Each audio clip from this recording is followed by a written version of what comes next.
Hello, everybody. Welcome to the Slippy and Thrifty Show. I am Thrifty, and that right over there is Slippy. Slippy. I pointed the right direction that time. Excellent. It's hard to look like on your screen to figure out what way is what. Yeah, for me, it's always backwards. I always point the wrong way. So I guarantee if I point this way, it'd be the wrong way. It is. So you're this way. Right. But to Yeah, me, it's that's hard. the wrong way. And the reason why, you know why that is, right? Because I'm a jackass. No. Because on TV, you're not a mirror image of yourself. I don't think I'd So- want to be a mirror image of myself. I'm bad enough as it is. Imagine two of me. I know. But you're all used to looking at yourself in the mirror, so you always behave that way when you're. Well, I try to Looking. avoid that. Yeah. But that's why people. The mess least up. amount of mirror time as possible. Yes, sir. So how's everybody doing today? We're going to be, what episode is this? Number 28. And we're going to be taking a look at the Stockman in great detail today. We're going to be your history teachers of all things Stockman, which is scary because we're basically a bunch of nonsense. Clueless individuals. Idiots. But we're going to do our best. We'll do our best. We read up on the material, so we're relying When you say on when other- you say we, when you say Yes. we, Yes. John read up on the What? material. Oh, you didn't read up on. Well, you read the text that I- we put in. Yeah, I've read it. Okay, so you've read as much as I have. Tim said he's looking for jackasses. Is this the right place? Yes. Correct. Correct. Self-proclaimed. And just But- before we're going Slippy, MB, I haven't got time for homework. I've got important sleeping and cutting myself tasks to do.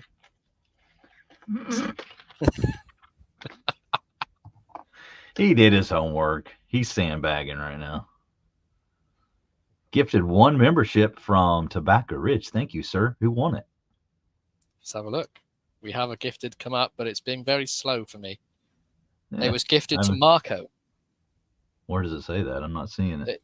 It's Oh, there in it the is. normal chat. The Got StreamYard it. chat's just been Got it. total Got it. bunk. Well, congratulations, Marco. You're now a member of the Commando Club, where underwear is optional, but pants are required. Correct. He's I just want to spanking say the monkey. a big congratulations to Randy as well, for hitting 1K yesterday. It's a massive milestone. So congratulations, Randy. And he's That in is here a moderating. So if you massive all say accomplishment. thank you to Randy because he does a lot for the community. He does a lot for both me and John as well, and he's also moderating, which it takes a load of weight off our shoulders because we haven't got to try and do everything all at once. It does make things a lot easier. Right. And guess who's hit 2K? This fellow right here. Mm-hmm. Tim's School of Fish. Just recently hit 2,000, so congratulations to him. And I believe, while I don't know the date, maybe you can throw that in there, Tim. He's going to be having a giveaway. So Yeah, he hit 2K on Thanksgiving. What a great day to hit it on. yeah. And so he's going to be having a giveaway. So if you have a date already lined up for that, Tim, you can let us know and we'll announce that for you. But yeah, a lot of great channels hitting some milestones real recently, so that's really cool. And of He course, says it's this week. okay, this week. All right. Gaw this week. For Tim's Everyone loves School a of gaw. Fish. Everybody loves a gaw. No day set. Yeah. Why but does will it have to be such a large delay between the two comments? I don't get it. I honestly don't understand it. Yeah, it's annoying. But yeah, Randy hitting that big 1K, our big friendo brother. So proud of him. He's doing such a great job. He's doing really well at the moment. He's got some great stuff coming out. He just did a November pocket dump and said he was carrying some great stuff throughout the month. Although I did have a big problem with the GEC he was carrying. It was one of them like dirty ones. Dirty. Why Yeah, is it was dirty? it was a cotton sampler. Oh, that is not. Yeah. So you know the blade with the intentional block, so you get caught up while using it. It's unfortunate.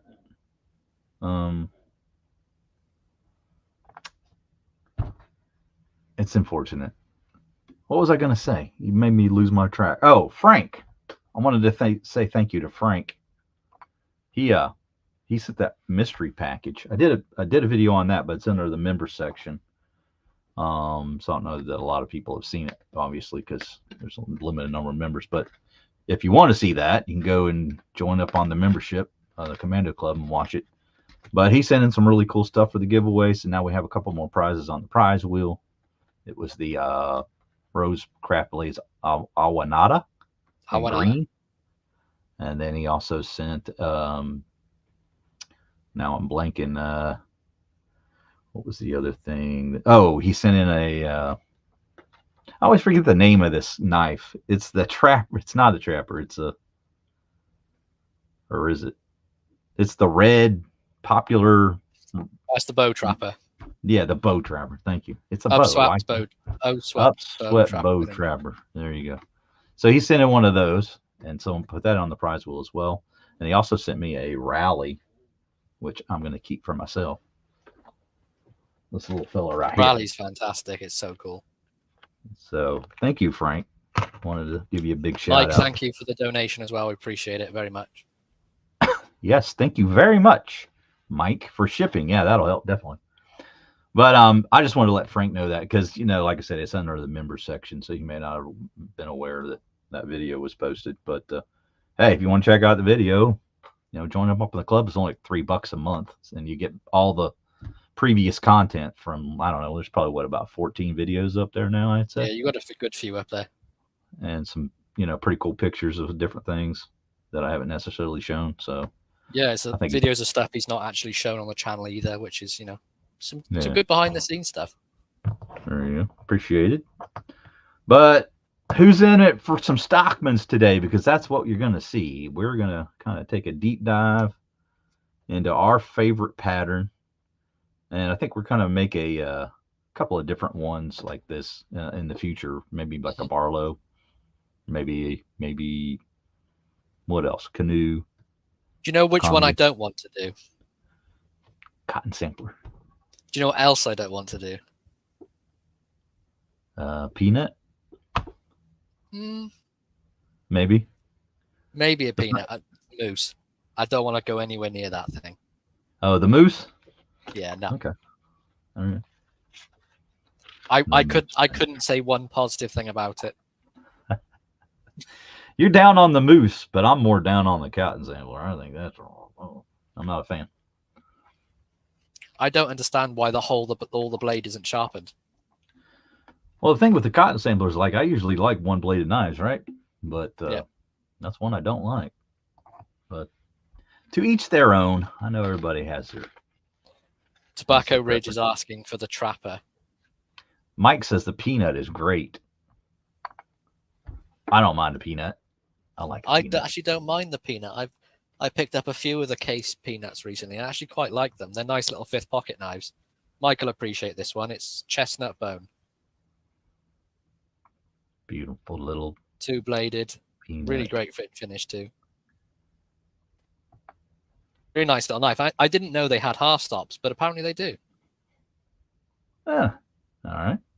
I didn't remember nice. One way or the other. I don't pay that much mind, honestly. Doesn't bother me if they do or they don't. Nah, not for a small knife like that. You're not going to be doing much heavy stuff with it, are you, at all? Jesse McJames says I'm getting more into trappers. You think we should do a trapper video? Would the live last more than 30 seconds? Hi, this is a trapper. They suck. And don't be like that. Nah. Trappers. We can do our trappers. I don't mind doing it. I don't care whether or not. Still interesting in the history of it, even if I don't like it for my own personal preference. It's still fun to just kind of look into it. Just to warn you, Mikey Newman's turned up. Mikey Newman's here? The Floridian. The Floridian is here, yeah. When is he due back in his native land? Like a week? I want to say the 11th. Oh, okay. I think it's the 11th. I know he's been getting drunk. I still have your winnings, Mikey. I haven't sent them yet because obviously you're not there to receive them. I know he's been getting drunk a lot and getting on Discord. He's been drunk texting on Discord a lot. Yeah. And also been watching westerns on the Grit channel. Been watching John Wayne and Company. He is a fully fledged Cerulean now, isn't he? Yeah. I mean, he doesn't get more American than that, does it? Hey, Ray. It's good to see you in here, buddy. I What's know going Ray's on not here? feeling Says, great. hey, fellas, when he's- can't stay, but wanted to wish you all a great day. Well, thank you, Ray. And I wish you a great day as well. Hope you have a great Sunday. I know he's down with COVID at the moment, Ray. He posted up on YouTube. Really? Earlier. Oh. Yeah. Ghost Malone got COVID too. Going around, I guess. I think I already had I think I'm immune to it. I've never had it. You've never had it? You're immune. You're not immune. I'm immune. I'm too poisoned to get it. You just never leave the house. I would give COVID germs. All right. I'll mail you says something the about Grinch that. carries a Stockman. So you won't feel left out. Did you hear I'd what I rather said? you didn't. I'd rather you didn't mail me any COVID. Do not cough in an envelope and send it to me. I don't want it. I think it'd die by the time I got there. All right, so you ready to get started? Yes, I will add the stuff. Frank says the Grinch carries a Stockman. Not sure what that means. Frankie? Are you saying we're the Grinch? I think we're both probably the Grinch. Yeah, I agree. Not wrong. He's not wrong. And he says, geez, there's a lot of COVID around. Yep. Lots of disease. I did not start COVID, Sean. It's good to see you in here, Orlos. Been enjoying your comments, so it's good to see you in the live. Yeah, It's sorry to hear that, Orlos. It devastated a lot of families when it was really sort of rampant in like 2022. When it was a real disease. Yeah. Now it's just like the flu. That's basically all I've been distracted by a comment, John. What? Easy, take it easy. No. What? Different comment. Thumbs up, applause. No. Jesse McJames. No, lower down, the newer comments. The Skirls. Yeah. Why? Squirrels. Why is that bothering you? Because he's doing it to make fun of me. Well, we can all make fun of you. Okay. Just say Skirl.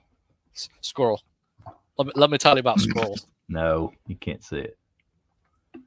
Slippy started COVID. Wow. You are getting attacked a little bit here. I didn't start COVID. I just influenced people to buy knives in Discord by saying buy it. But everything they say, I'm not sure how to buy this or not. I was the worst at the Sharp Show. I just followed Judd and Mikey around saying buy it. And I'm not even joking. I'm sure Mikey will let you know it's true. This is 100% true. He was by a table of these like modern knives, and he's like, I'm not sure if I should get them or not. And I'm just like over his shoulder going, buy it. Oh, really? Yeah. Even with the modern stuff, huh? I just want to make people spend their money.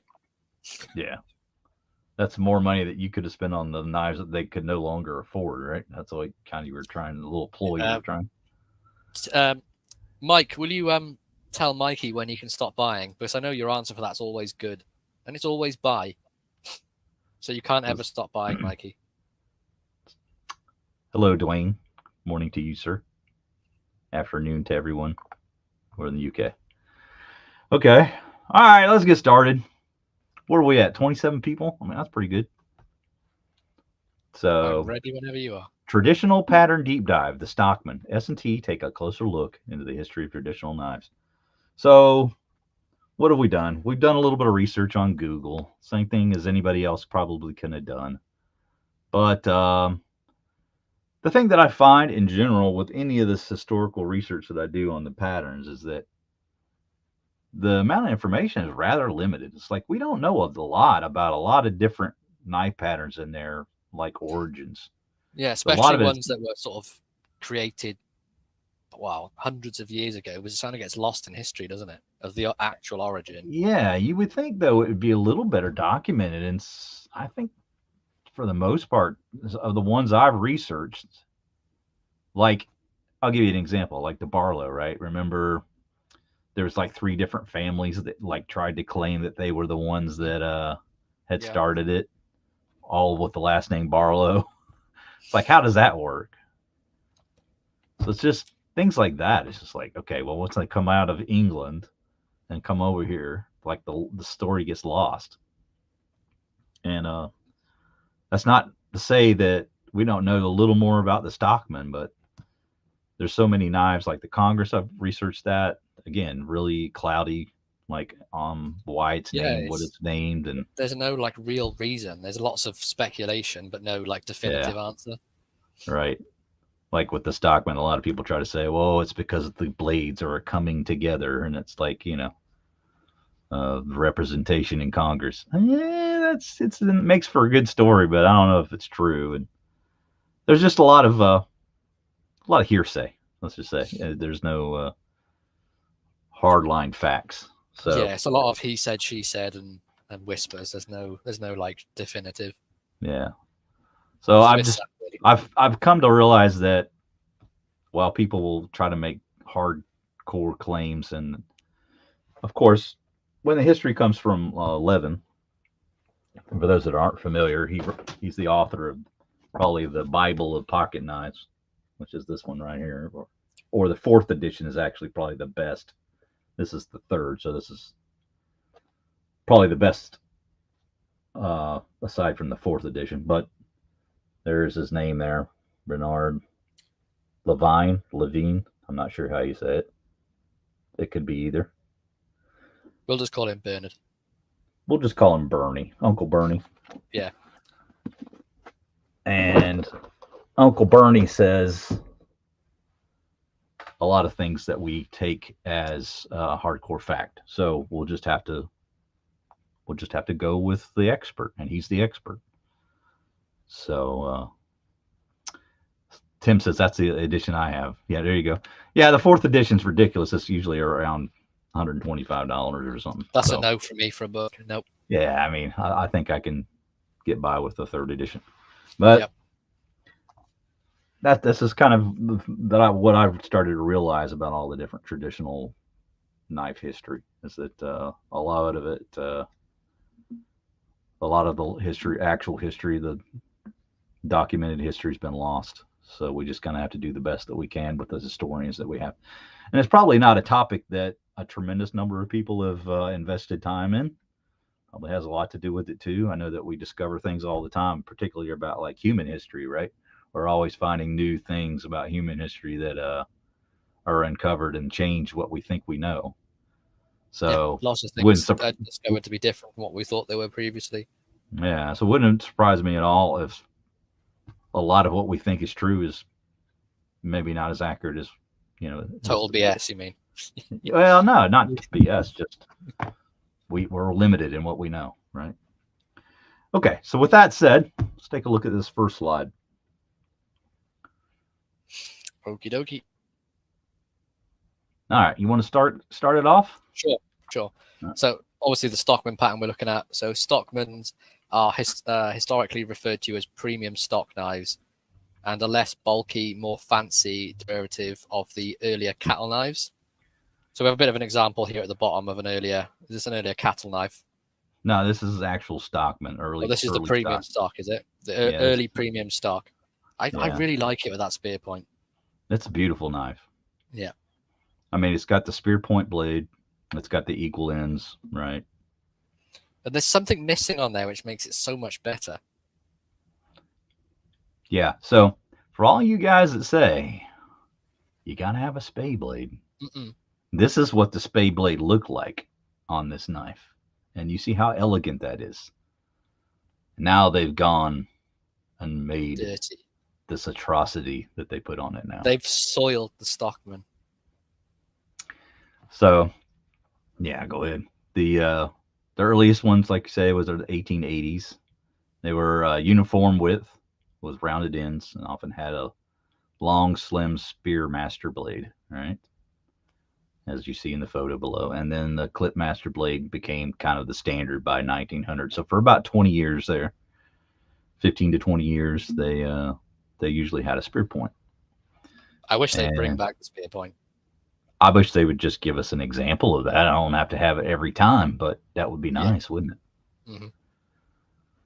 And then It says it was used by ranchers and cowboys, and it was sold primarily in the West and Midwest to ranchers and people who would need to castrate livestock.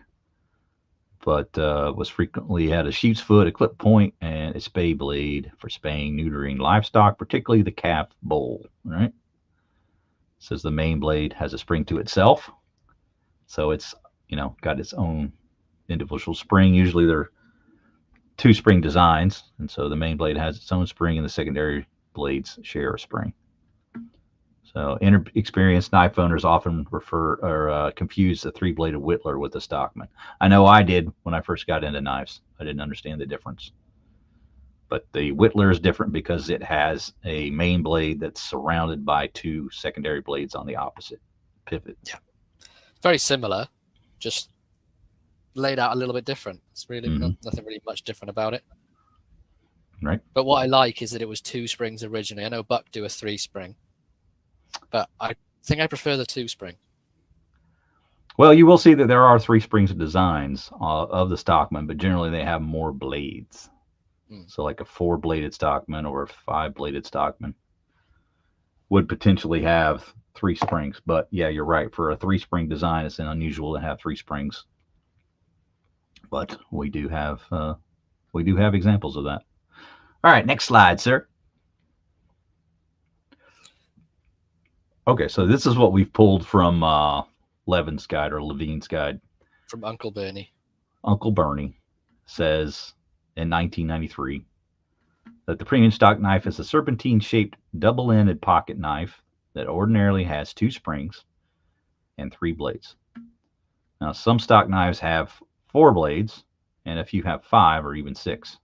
It says 5 and 6 bladed stock knives have the 3rd spring. But as we know, there are some 3-bladed designs that have 3 springs too, like the 301, Buck 301. Yep. And in fact, the Buck 301, you know how a lot of the Buck knives have names for them?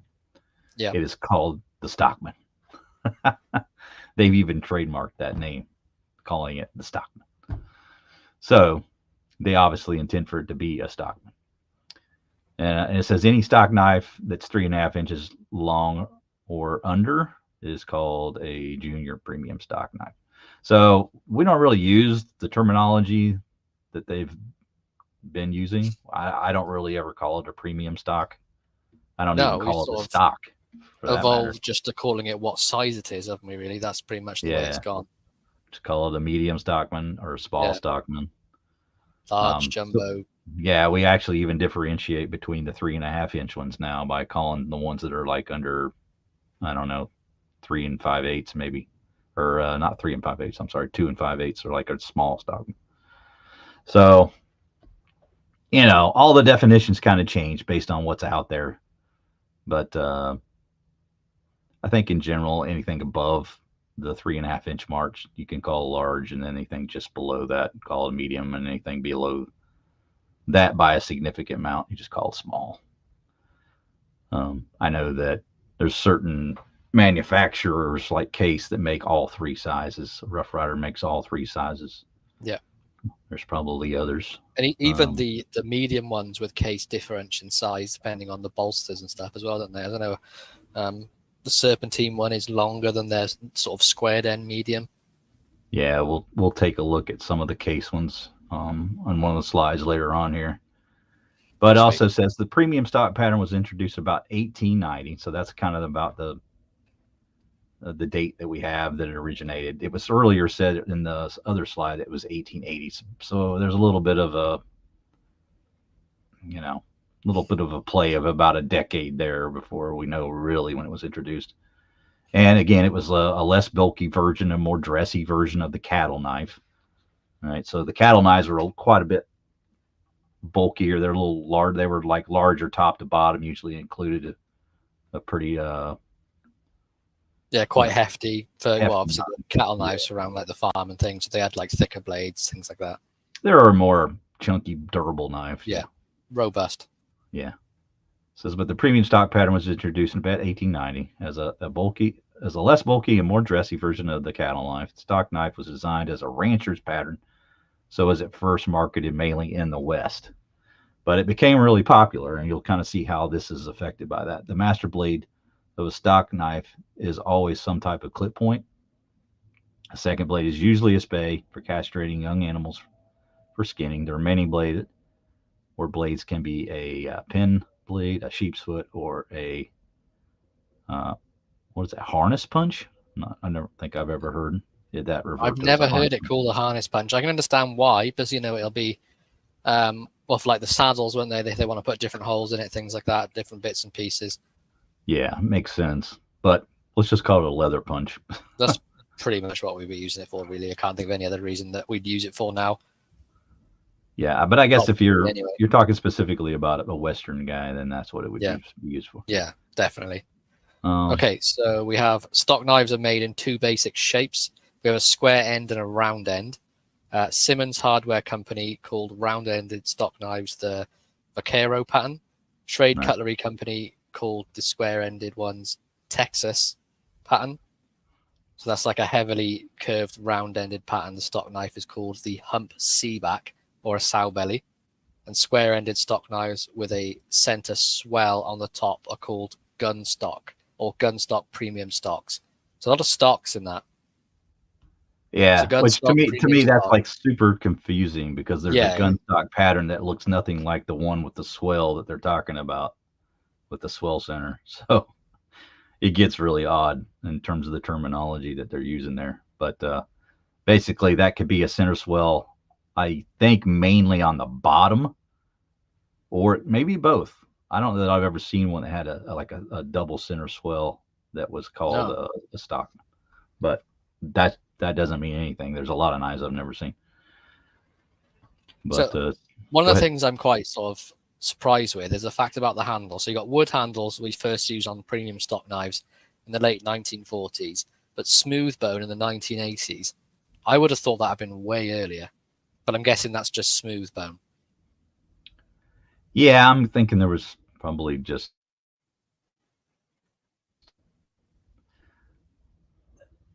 a lot of the trends of what they were using mainly. Yeah. I think that's more what he's trying to apply there.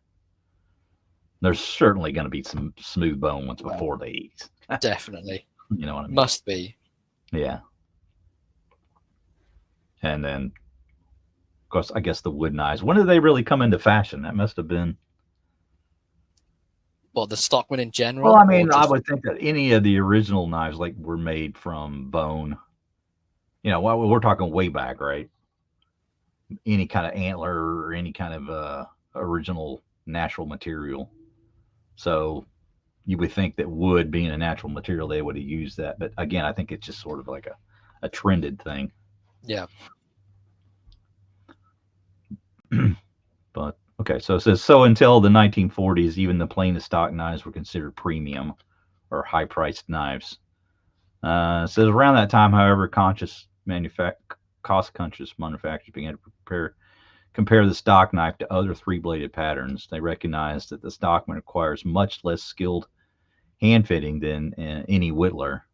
I don't know why that to be. He doesn't really explain why that is, and from a logical standpoint, I would like someone's opinion on why that is.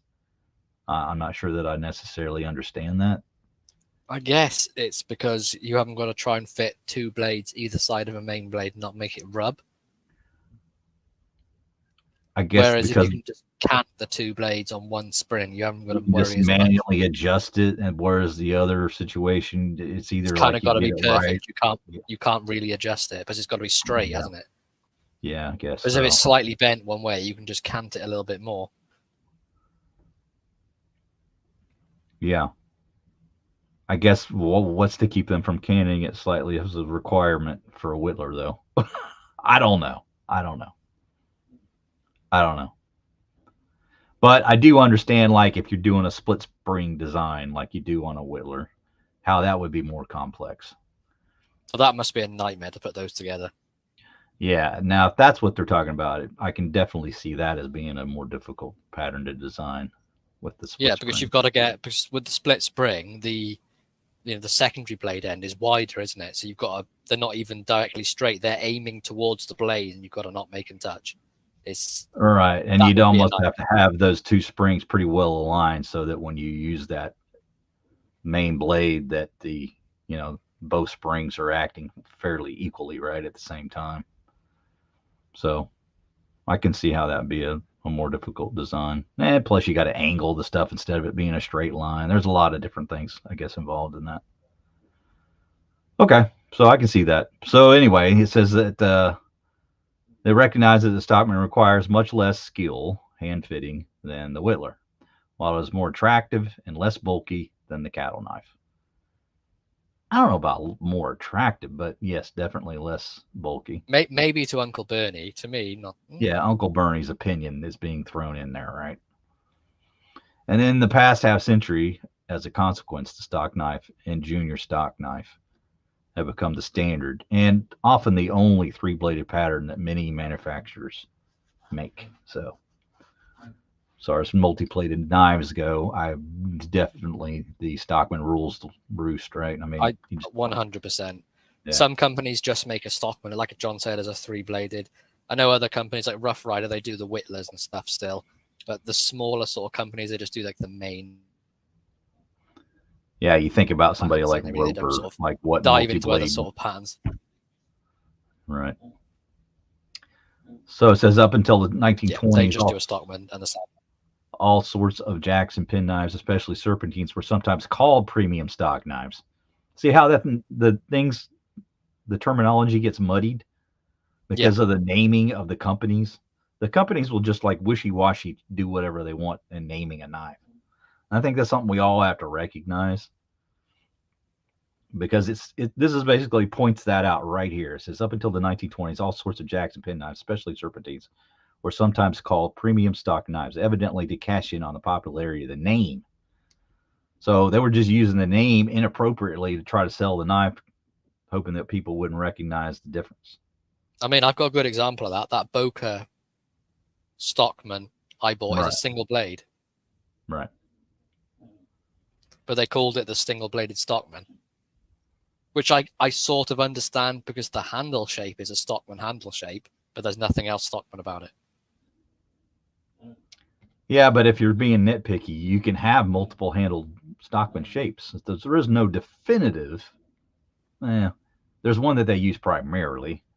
Yeah, it's definitely the serpentine. Rounded end is probably the most popular. But again, the Stockman has more to do. If you had to like weigh it on a scale, like the shape of the pattern or the blade set, what's more important to be in a Stockman? The blade set. The blade set. Right. That defines it more than the pattern shape. Yeah. So basically, this Boker is just a fancy jackknife. It's just a marketing ploy to sell you the knife, right? It's literally what you just read. It's let's call it a Stockman because people will think it's a Stockman. Right.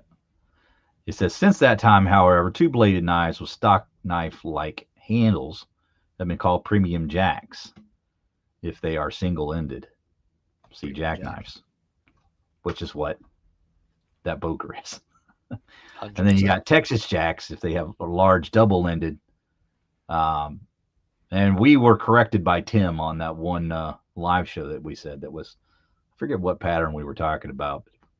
They were calling it a jackknife, but it was double-ended, and you were like, that's not really a jackknife. It is a jackknife. It's just a double-ended jackknife. They love just making this stuff up. Yeah, but the thing is that when the first thing that comes to mind when I think of a jackknife is one with two blades on single ends. So like a Barlow, right? But that's not always the case. You do have double-ended jacks. So we should probably correct ourselves and admit that we were wrong there. As they also, or premium pen knives, if they are small and double-ended. Okay. So really a pen knife has all to do with just its size. It's a double-ended jack that's small and diminutive in nature, right? Okay, so then junior premium stock knives. There's another little section here.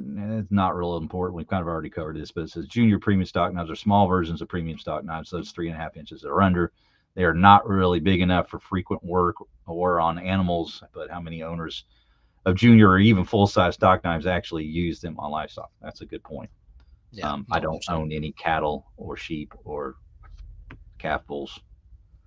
The first junior stock knives in the 1910s were 3.5 inches long. Most are still around that size, but more recently, many have been made in smaller sizes. And we started calling those small Stockman. We don't really call them junior premium stock knives. Some as small as 2.5 inches. So I've seen them smaller than that. I've got a Boker that's smaller than that, like 2 3/8. The traditional I've got small, a smaller case one here that's probably 2 inches in total. So Tiny. Yeah, they make minis too. I guess we could say there's even a fourth size category in like mini once you get down to like 2 inches.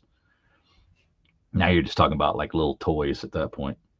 Pretty much. I mean, you can't use it. Well, I mean, it's here. You can't really use this for much. Yeah, that's a fit pocket knife for me though. It's a little tiny baby Stockman. It's just for getting into a little,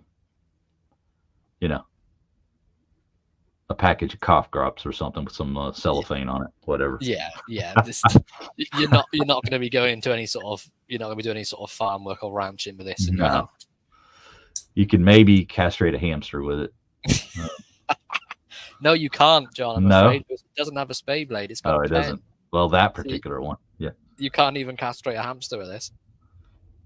Well, let me. Well, we're going to get into that in a minute, but there's some awful blades that look a lot like pen blades that are being called spay blades, right? It's just the shape is not like what you would intend for a spay blade. But anyway, we'll get into that later. But anyway, okay, so smaller sizes. So some as small as 2.5 inches. The traditional small 3-bladed knife is the Whittler. But a junior stock of the same size and comparable quality takes so much. We talked about this already. He's repeating himself here. Takes so much less labor to make that it can be sold for 2/3 or even 1/3 the price. For this reason, junior stock knives must entirely replace Whittlers in pocket knives. Now, also, you have to consider this was probably written with the idea in mind that he's talking about much older knives. So with the production processes that we have nowadays, I can't imagine there's a whole ton of differences in the ability to produce a Whittler or stock. Not with the manufacturing now. Not many of them are 100% handmade. Mm-hmm. When they're handmade by someone, and there's less material to work with and less like things you've got to do, then 100%. But now, because it's a machine, there's going to be like next to no difference at all. Yeah, so that you should probably kind of keep that in mind when he's saying what he's saying here too as well. So okay, so interesting history there. That's pretty much the history. What do you think? What do you think of all that? That pretty intriguing to you? It is for me, but there is very muddy parts of it, like we said during it, and the way we've come from like the original name of just being like, like premium stock, and now we just call it like large stockman, medium stockman. Everything is sort of I feel like there's a lot more categories back when they were first sort of around, and now we all sort of fitted into like 3 or 4 categories. Yeah.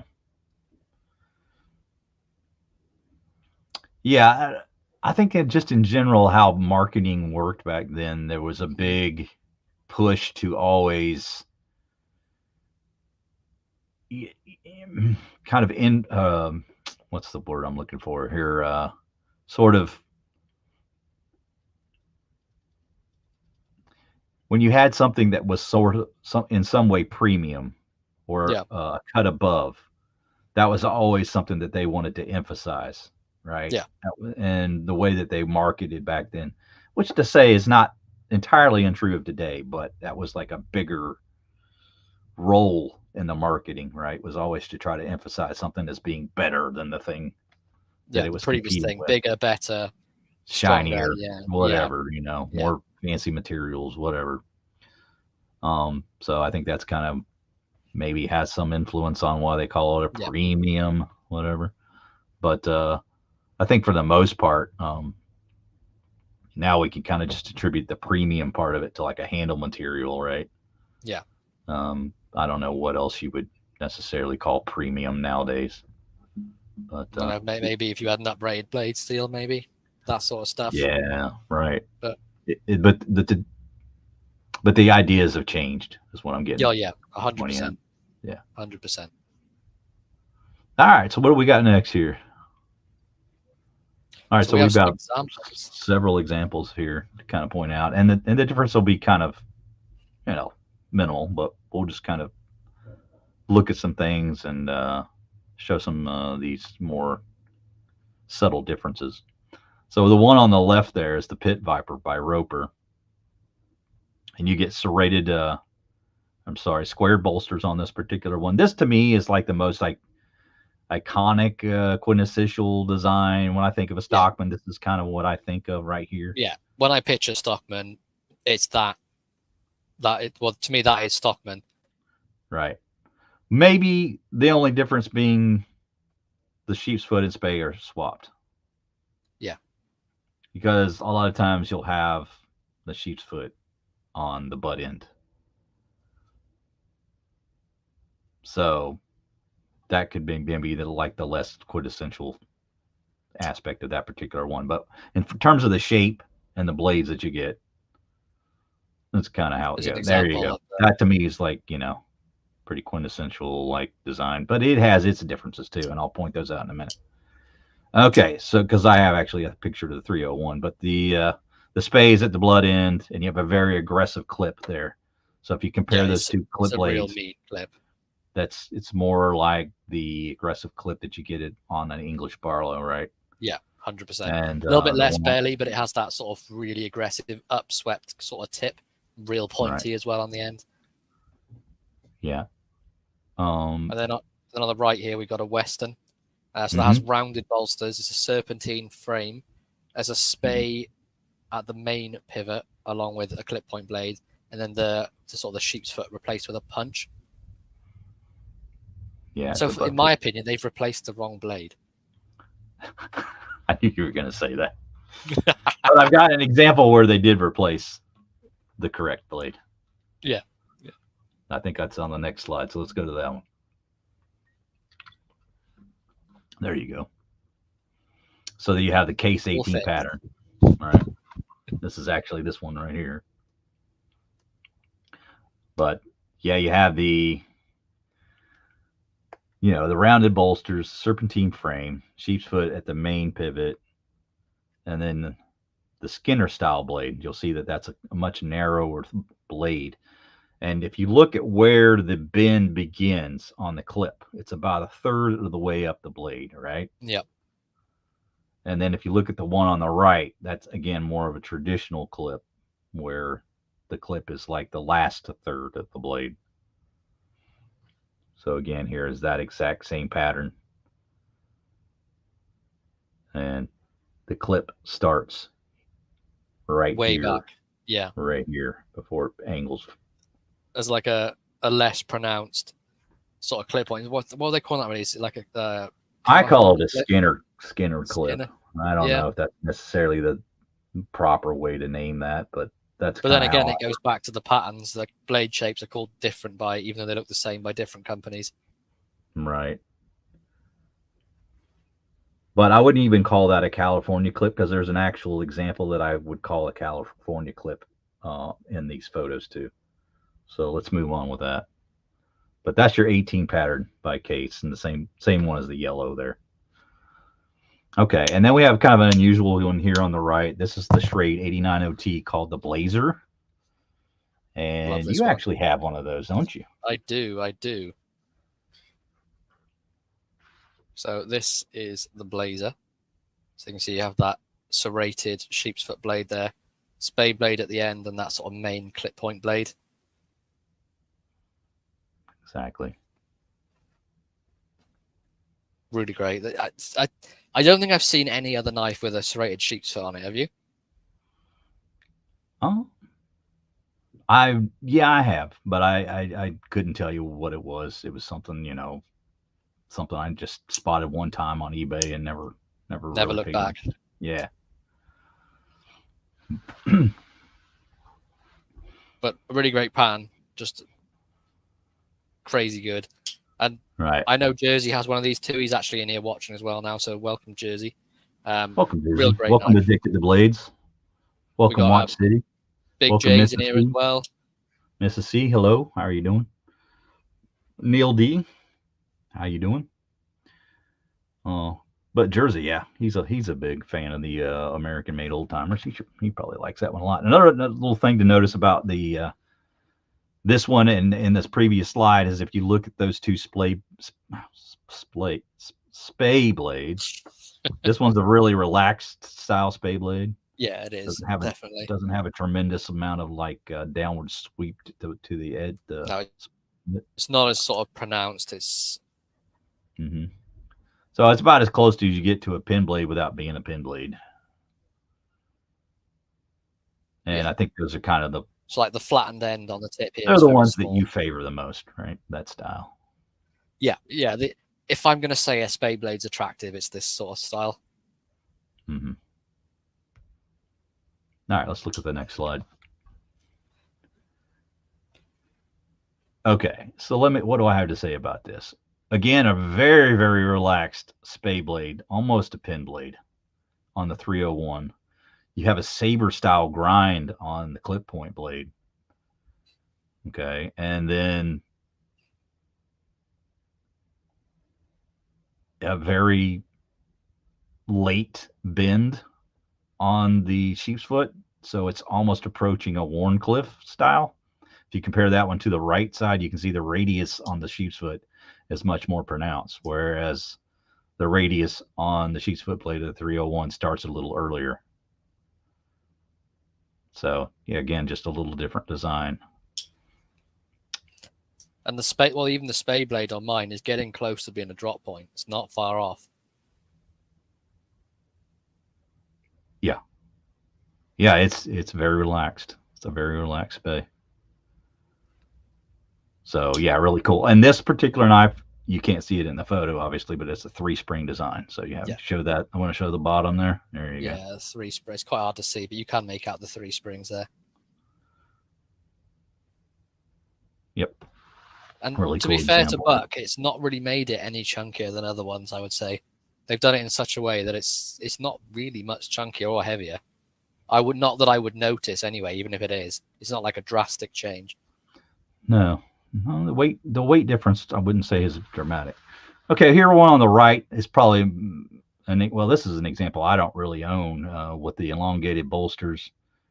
No, but again, you get what I would call the perfect California clip on this, because that starts at almost the midpoint of the main blade there. That to me is like a California clip. Now others may disagree and call more of that Skinner blade a California clip. But when I think of a California clip, this is what reminds me most of the state of California in terms of its shape. So this, to me, if that's what you're trying to reference, is the most California clippy looking clip. Makes sense? California clippy. That's just my definition. I could be wrong. You guys can disagree. I think that's open to interpretation. But to me, that looks most like California, where, like I said, where the blade starts to turn in right about the midpoint of the spine. So. Yeah, like right after the nail neck, you can see that sort of the downward angle going on. Right. Yeah, I would agree with you. It's very California-y. All right, so here we have our first hump C, which we've learned is another name for the sow belly. That was something we learned during our research. I'd never heard of that either. But you always get the round bolsters with the, I say always. There'll probably be some example where I'm proven wrong, but almost always have the round bolsters with the sow belly shape. And they make the 3-bladed version, but I didn't want to replicate that twice, so I've just shown the 5 to kind of kill 2 birds with 1 stone here. But this is the case 39 pattern. And has the rounded bolster, sow belly hump C frame, and then 5 blades with the pin and small clip blade added to the normal frame. Okay, so they just added a layer, and then they put in that front layer the clip that you see in front on the left, just a smaller size clip point blade. It's a really attractive blade, that small clip point. Yeah, and again, that half point turn in, so that's kind of like a California one there, but it's a little short. It's a little shorter. And then of course Case has their very unique styled spay blade It's got kind of a ridge on the top that's a little unusual and kind of differentiates itself from the other spade blades on Got an Stockman that example. Yeah. you'll see. Yeah. There you go. See the little ridge there? Pretty neat. Yeah, flat on one side, then you have that sort of ridge between it, as John was saying. Kind of hard Yeah. to show, but yeah, you can see it there. But a really attractive pin blade on this 5 blade. Yeah. And the only person I know that owns a Case 5 blade is Patty. So congrats, Patty. You got a really unique knife there. And then Rough Rider also makes a 6 blade. They're the only ones that I see that's currently making this knife, and I'm having a hard time finding examples of older ones. Yeah. With the 6 blades, but I know they do exist. Do you know, one thing I'm really struggling to understand about that 6 bladed is why they went with 4 and 2. It's almost like 2 Whittlers, isn't it? Yeah. Combined. It's like they just got 2 Whittlers and glued them together. Yeah. I'm not a fan of the 6 blade. I think it becomes a novelty at that point. It's like you really need that many blades. You might as well just have a Swiss Army knife at that point. Yeah. And they'd probably do a better job. Then you're probably not going to have blade rub. So. Oh, can you imagine the blade rub on that thing? I bet it's horrible. Yeah. Now, Big J sent me a trapper that was 5 bladed, and it actually did a really decent job not having any kind of blade rub on it, but it all came from one end. Yeah.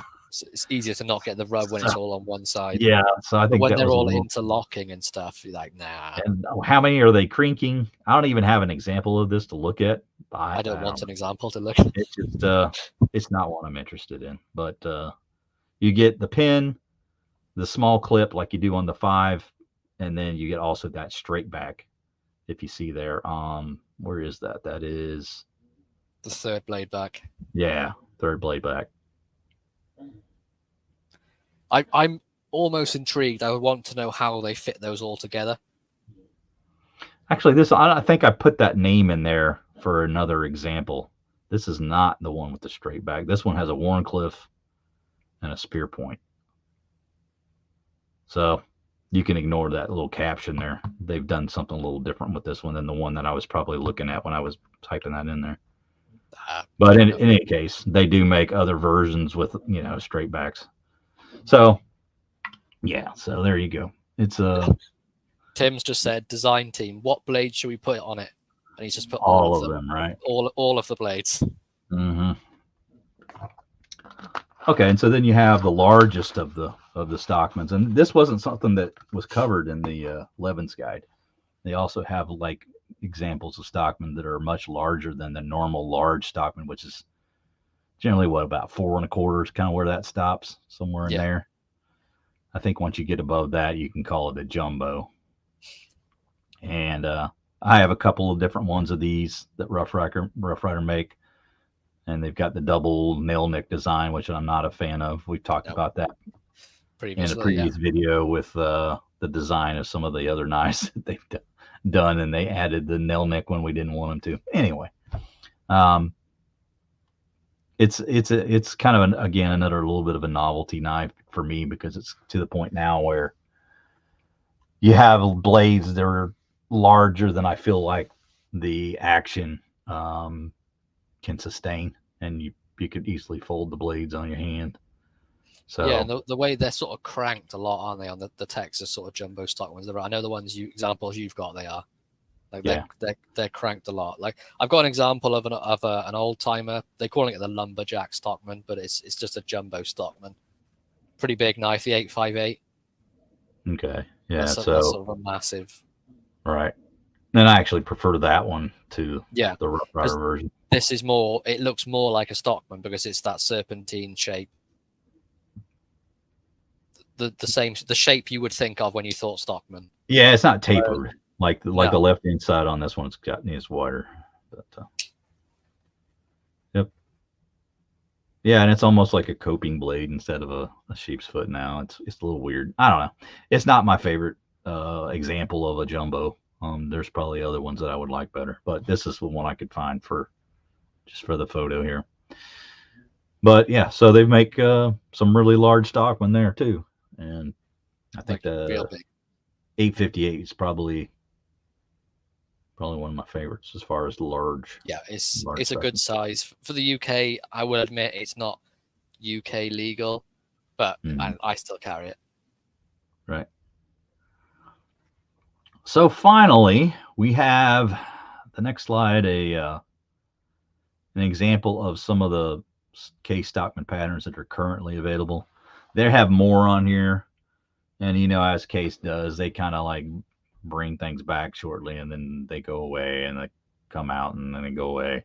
So there are other case um, Stockman patterns that are not shown here, but these I know for a fact you can buy right now on Shepherd Hills. So all 8 of these particular patterns are, well, with the exception of possibly the 46, are available on Shepherd Hills. But I know the 46 is on eBay, so you could find one potentially on there.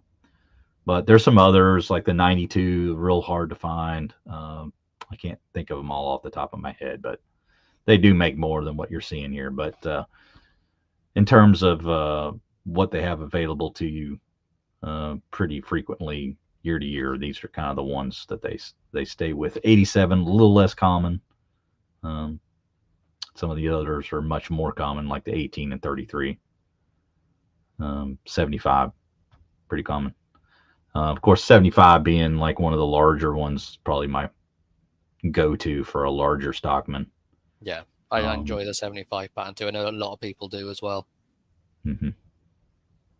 But I also I just personally that the sheep's foot blade on the larger 75 is fantastic. Yeah.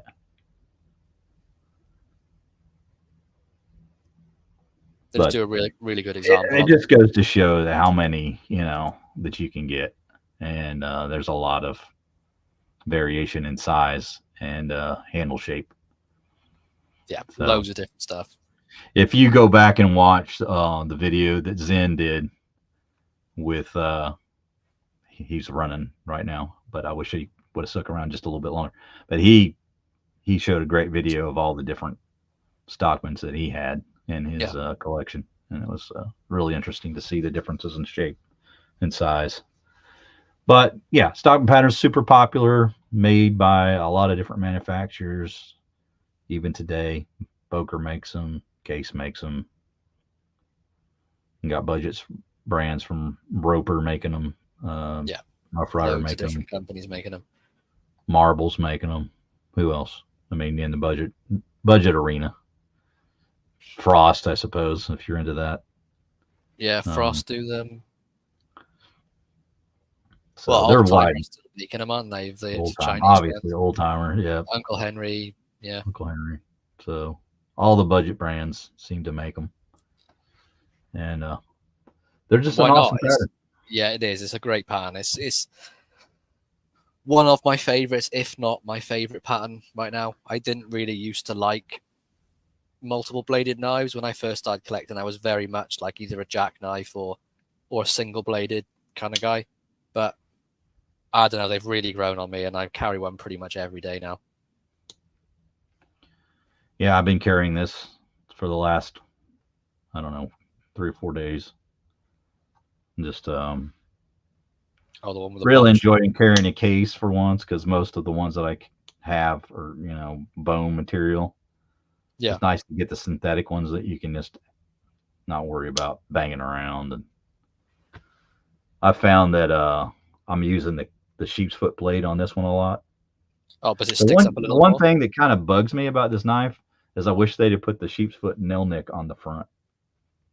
It's on the back. Is it the same with? Yeah, it's the same with. I think this is the 18.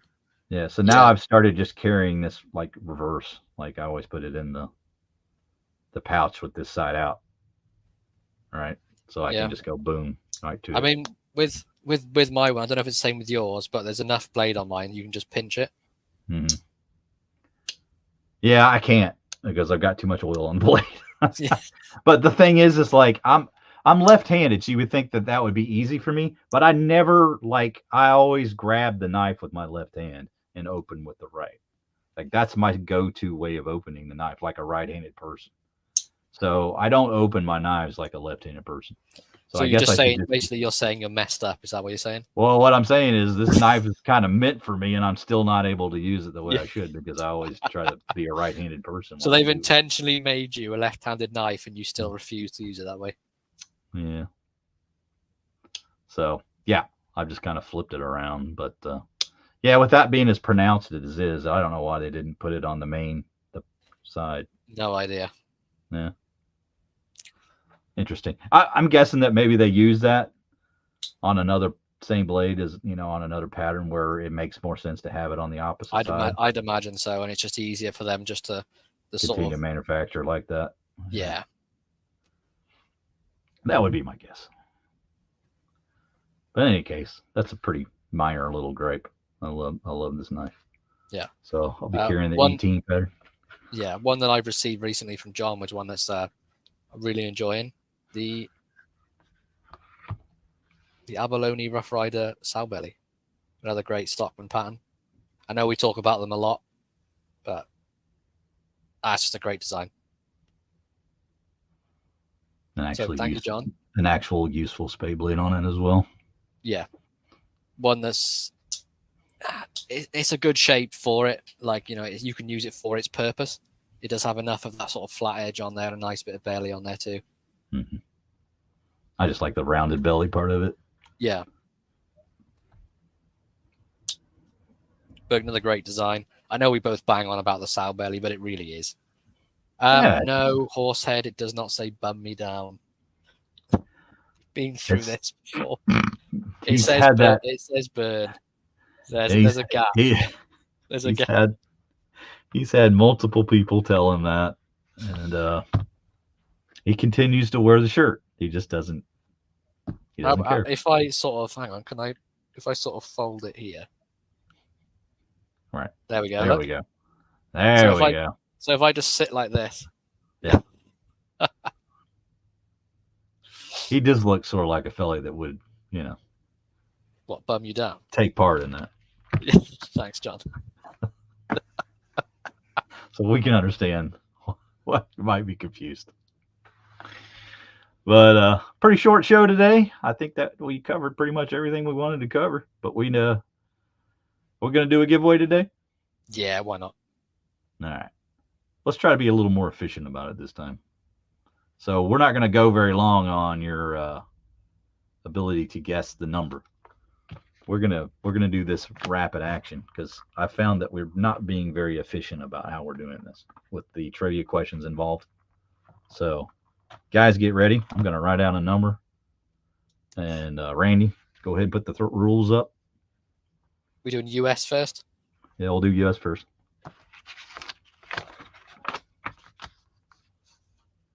I suppose I better get a bit of paper to write a number down too, hadn't I?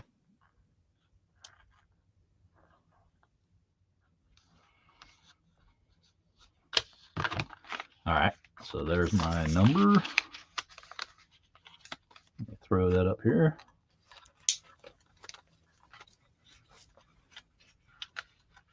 All right. So how are we going to do the wheel this week? Are we going to do questions, or are we just going to give them one spin? What do you feel like? I think we'll just do it standard. We'll just do it the normal way. So you get one spin if you win the draw, and then you'll get your opportunity to win more with the trivia questions. Let me pull those up so we have those. Do you know where we left off last time? Nope. No clue. Okay. Not a problem. I'll figure it out. I'll figure it out when I read. Right. I think we got to 18. Okay. I'll just do the bottom three. That'll guarantee that I'm not.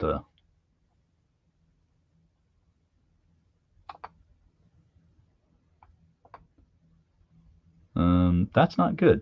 I don't know where they are on my computer. So maybe we'll just make something up.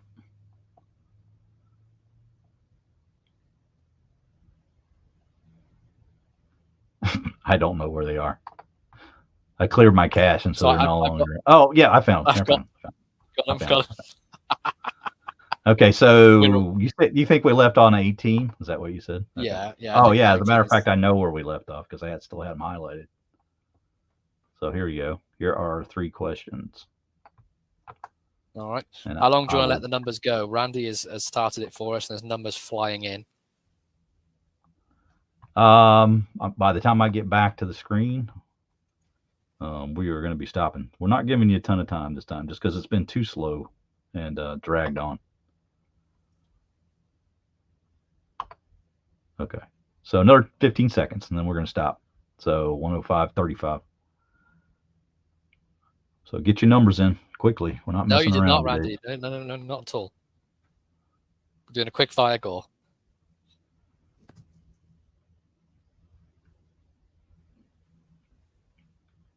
All right, time's up, Randy. Chuck a stop in for me, please. Yep, time's up.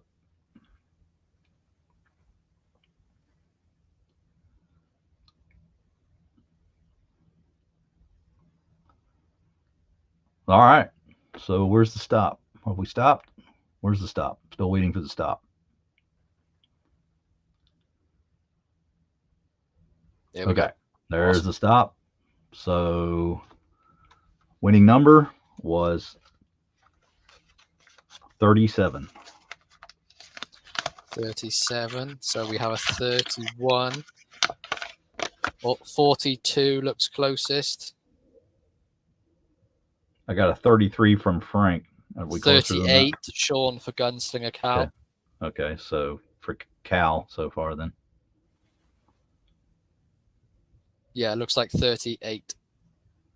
Okay, so Sean proxied for Gunslinger Cal. Is he in here? He is, yeah. Okay. All right, if you're in here, Gunslinger, make sure you say something in chat so that we can have you know that you're live and ready to answer some questions. I'm going to throw those up in the chat as soon as you say hello. If not, we'll just move on to someone else. We'll take the second closest person. So we're still waiting. Yeah, he's here. He's here. Okay. All right. Here's your questions, sir. And answer them within 2 minutes. So the first question is, what USS aircraft carrier was the Buck 112 named for? What English-made knife brand has I within its name? And what carbon blade steel does Roper use on their folding knives?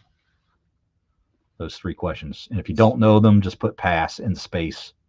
Ask them or answer them in the order that you've been asked. And if there's a pass, just put it in the right spot so we know which ones you're passing on. All right. While that's going on, I'm going to write down a number for the UK. Yep. Go ahead and do that. I'm going to go ahead and get rid of the slides. I need that again. And pull up the prize wheel. How do I remove that entirely? Can't. Oh well.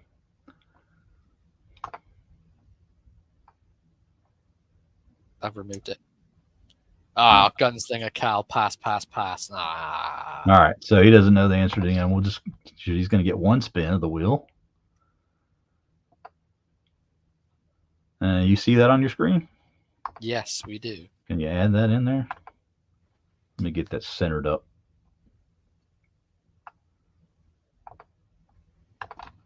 All right, Cal, here we go. I'm messing around today.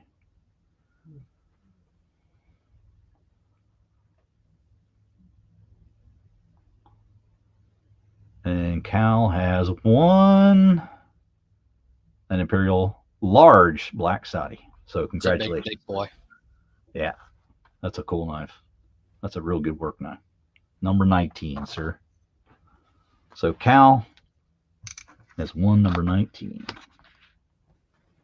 You got that written down? I got it. All right, go ahead and email me, Cal. I don't think I have your mailing address. So go ahead and then throw that up there, Randy. Done. Okay. Thank you very much. And I'm done with that, so I can remove it. There we go. Okay. So for the UK giveaway, everyone that's in the UK, because there's probably fewer of you than the US guys, please can you let me know if you're in the UK by putting it in the chat now. So just put UK as a comment, just so we know you're from the UK, and people in the US can proxy for you then. Yeah, okay. Cool, Cal. I got you, buddy. Yeah, definitely need yours as well. We need to do a sticker swap if we hadn't already, too. I don't know why we haven't already. It's just been so busy, man, for the last couple of weeks. Okay, but I'll let so you we've know. got I'll let you know, Cal. Go ahead and email me right away, and I'll let you know before we get off stream here whether or not I've got it. So we've got Sean, MB, Mikey. I think Retro Stew is still in here. Yeah, Retro Stew is in here. He's the UK. Who else have we got? Who else have we got on here? It's in the UK.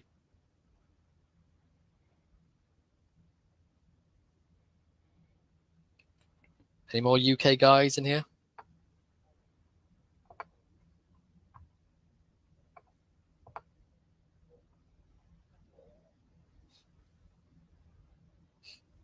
All right. Cool. So there's the guys you can proxy for. We got Sean, MBEDC, Mikey Newman, and we have Retro Stew. All right, Randy, if you want to chuck a start up there, I've got a number here, and then we can let the guys go. If you're going to proxy for guys in the UK, people in the US, please sort of spread them out so it's not just the same person getting loads of votes. Yeah, and you're really only allowed one proxy, so don't proxy multiple times.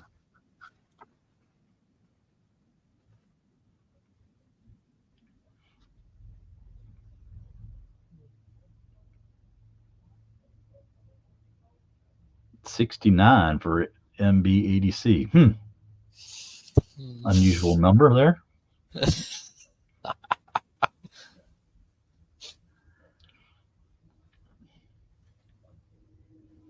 Thanks, Watch City.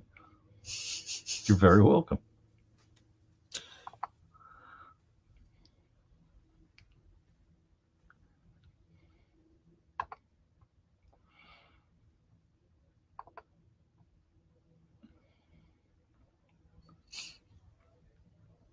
It's a popular number. Don't know why. I don't either. Why on earth would that be a popular number? I don't understand it. No. That's your favorite number, though, isn't it? No comment. Somebody told me that. I don't know what you're talking about. I think it might have been Mikey. It was somebody. Maybe it was Stu. I know somebody told me it was your favorite number. Someone from the UK that knows you. Nobody knows me.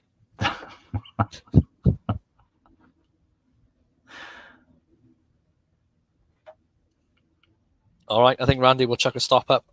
Yeah, get your numbers in quick. We ain't messing around today.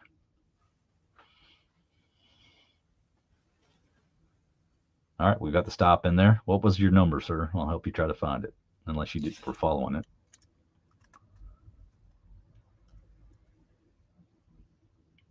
Is that a set of? That looks like.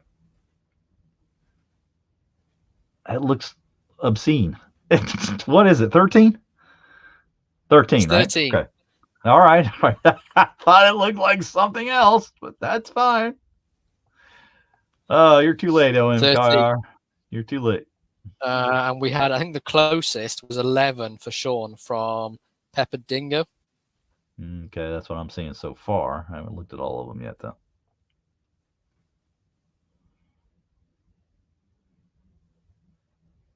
Yeah, it looks like 11 for Sean for me from Pepper Dingo. Yeah, and OMKR got in afterward to stop. So, yeah. All right.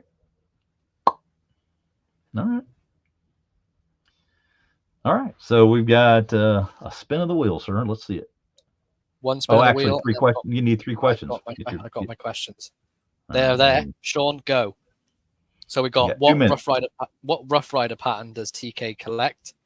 What was the case vault pattern for 2019? And what subscriber milestone did Randy's WSG just hit? And you have 2 minutes and I'm counting. I'm watching the clock. As I know what you're like, Sean. You like to wait till the last second. Mm-hmm. He sure does. Look at Tobacco Ridge's answer. I see it. I see it.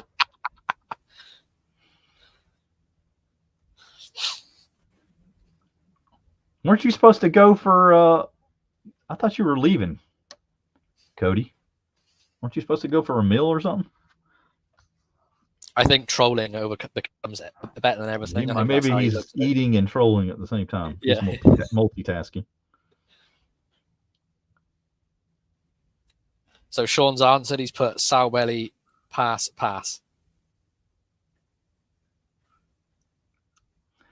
So El Cap saying Tobacco Ridge won the previous U.S. giveaway because Sean guessed 4 times. Did he? That's what multiple people have told me. I did not see that.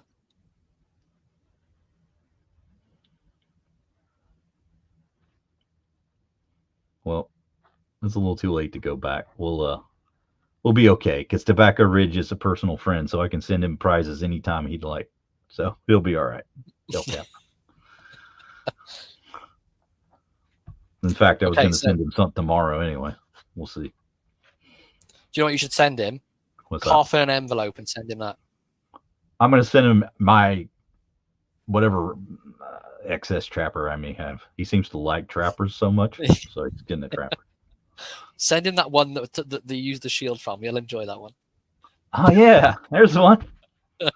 So he's won a prize. Tobacco Ridge will be fine. I've got a prize for him. Listen, I don't know, Thrifty. We know your game. We know who you are.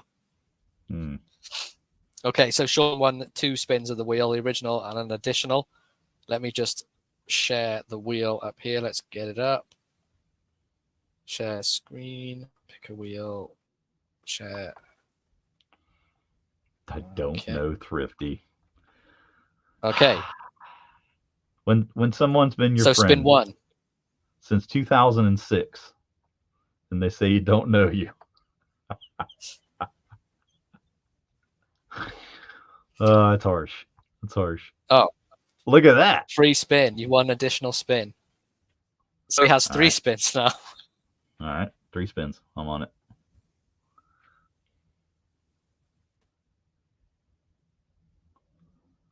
It's so laggy when it spins. God.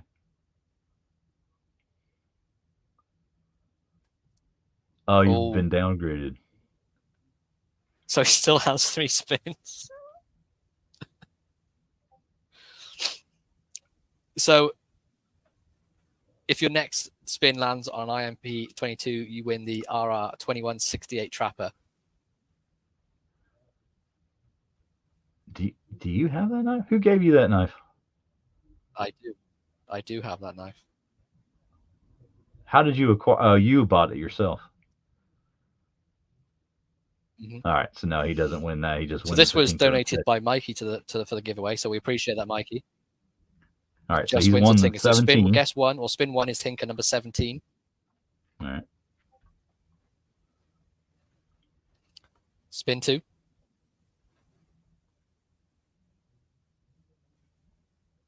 Stu says Mikey is indeed a tinker.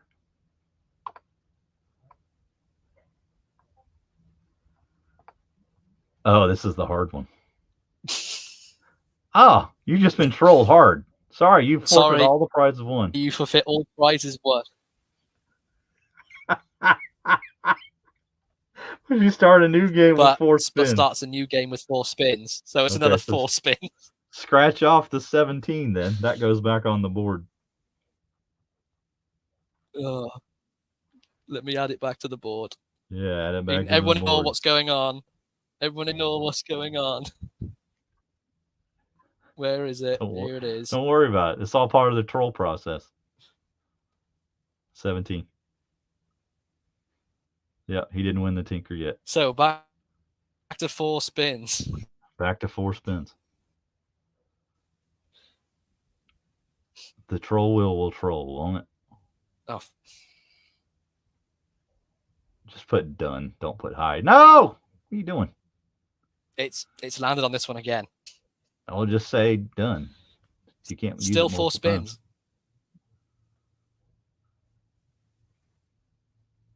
I'm gonna land on a knife this time. Okay. It's a Victorinox or something. There it is. I have. So We have the he Spartan. wins the Spartan instead of the Tinker. Great. Fantastic. Spin 2. Spin 2. It's gonna be a whammy or something, isn't it?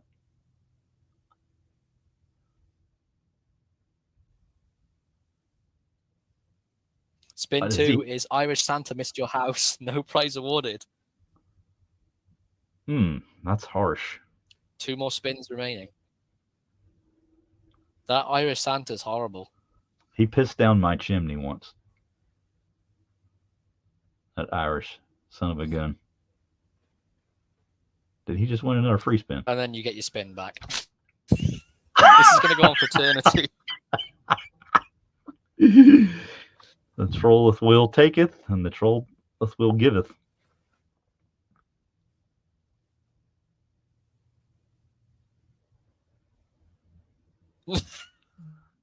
What is lost this? the spin again. That spin has dropped been spin. minus win. You've been slipped. Can we get past your third the spin, Slippy. please, Sean?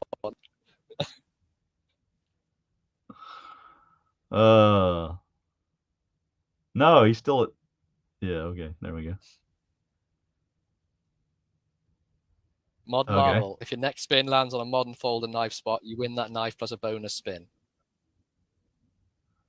If not, you just win them whatever it is.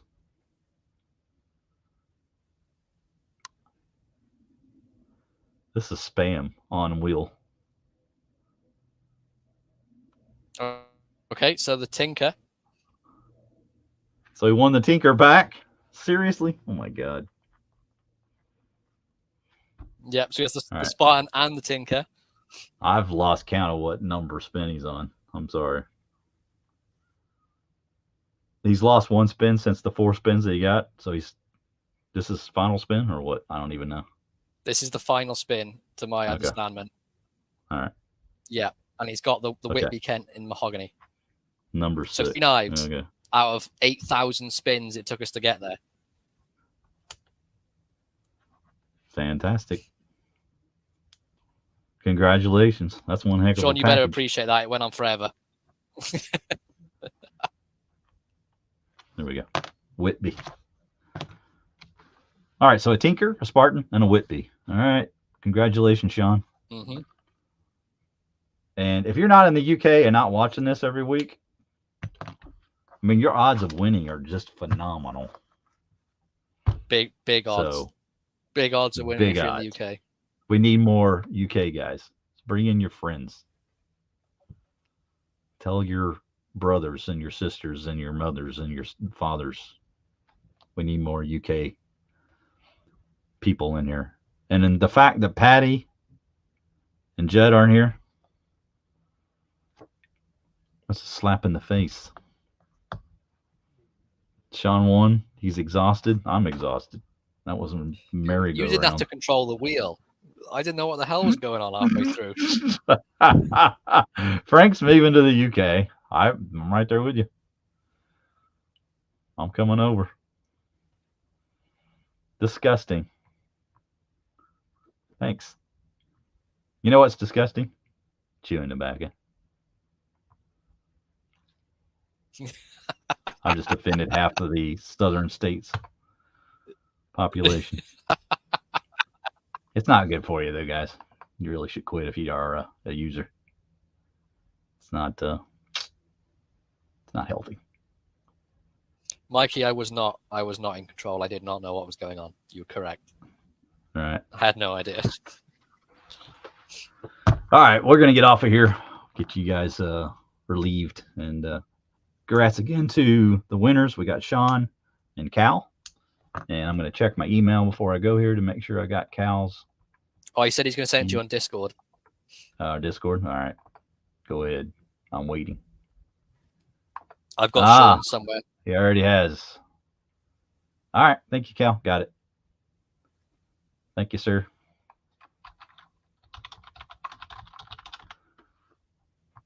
So we are good to go. But we hope you enjoyed the presentation today. We had a good time creating this because we learned as we were making this quite a bit about the Stockman pattern. So hopefully there was some information that we provided today that was of use to you, and hope that the Stockman pattern is one that you enjoy, because we feel like it's probably the number one pattern that we enjoy, I think. So while we don't really care in terms of like what patterns that everyone uses, I think most of the people that are big time knife collectors have some amount of Stockmans in their collection, so they can appreciate them. So it's pretty good little 3-bladed, useful, versatile knife. It's the best by far for me. Yeah. But that's going to do it for our show, guys. We appreciate it. Thank you, Maurice, for that last and final comment. We'll end on that one, and we'll see you next week. Take care, guys. Thank you very much. Catch you again.